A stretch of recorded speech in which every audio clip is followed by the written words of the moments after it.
ज्ञान वो इन्वेस्टमेंट है जिसका डिविडेंड यानी मुनाफा जीवन के अंत तक मिलता रहता है। मैं ऐसा मानता हूं कि एक सामान्य जिंदगी जीने के लिए इंसान को रोटी कपड़ा और मकान के अलावा अगर किसी चीज की सबसे ज्यादा जरूरत होती है तो वो है शिक्षा, एजुकेशन।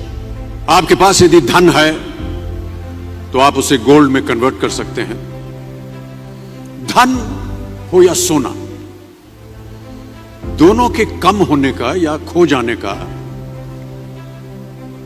डर हो सकता है, पर यही धन को अगर हम नॉलेज में कन्वर्ट करते हैं तो वो कभी कम नहीं होगा और ना ही उसकी चोरी हो सकती है। देखिए, जीवन में मुझे बहुत सी बातों ने प्रभावित किया है। मेरे ये अनुभव सुनने में शायद साधारण लगे, पर इनमें छिपा सार असाधारण है, अनमोल है। यदि मैं आपसे पूछूं कि सबसे शक्तिशाली व्यक्ति कौन है, सबसे शक्तिशाली व्यक्ति कौन है, तो कोई कहेगा कि जिसके पास पावर है, वेपन्स हैं, शस्त्र है, धन है, किसी देश का राजा या किसी सल्तनत का वारिस है।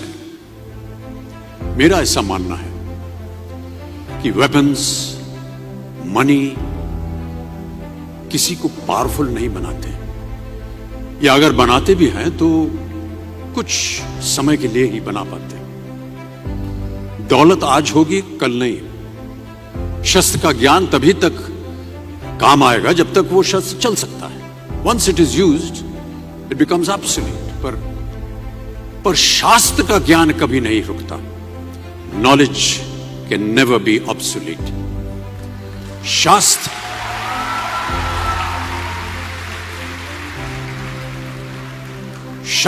ज्ञान शस्त्र ज्ञान से ज्यादा असरदार, प्रभावशाली और शक्तिशाली होता है।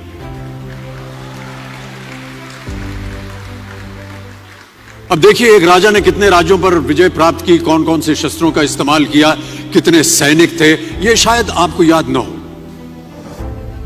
पर जीरो की खोज किसने की, बल्ब का आविष्कार किसने किया, राष्ट्रगान किसने लिखा, ओथेलो मैकबेथ की रचना किसने की, ये आपको जरूर याद रहेगा।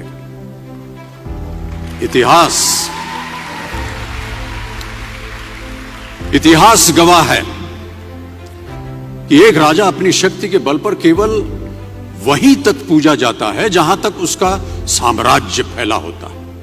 वो केवल अपनी प्रजा का प्रिय होता है। पर अपने ज्ञान की कीर्ति फैलाने वाले Albert Einstein, William Shakespeare, Rabindranath Tagore सिर्फ अपनी जन्मभूमि में ही नहीं बल्कि पूरे विश्व में पूजे जाते हैं। संपूर्ण मानव जाति के लिए वो प्रेरणा स्रोत बनते हैं। ज्ञान का धनी व्यक्ति हमेशा ही सम्मान और आदर योग्य होता है, क्योंकि ज्ञान वो कवच है, वो शील्ड है जो आपके जीवन में आने वाली कठिनाइयों से आपकी रक्षा करेगा। फिर किसी भी शस्त्र की आपको आवश्यकता नहीं होगी। दो चीजें इंसान यदि अपने जीवन में एक बार सीख लेता है तो वो उसे कभी भूलता नहीं। एक है तैरना, स्विमिंग, दूसरा है साइकिल चलाना। सालों बाद भी अगर आप इन क्रियाओं को करेंगे तो कभी भी इस बात की चिंता नहीं होगी कि आपको स्विमिंग करना या साइकिल चलाना याद है कि नहीं। You will confidently do it. काश कि हम पढ़ाई भी इसी नजरिए के साथ करें, that when you will chase knowledge, numbers will always follow.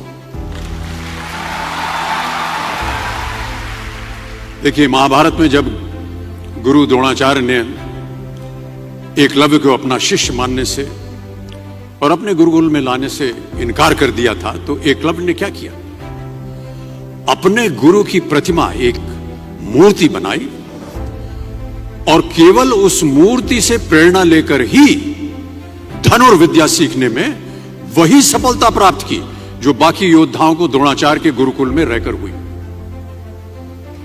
उस प्रतिमा के रूप में एकलव्य को हमेशा अपने गुरु के पास रहने का एहसास था।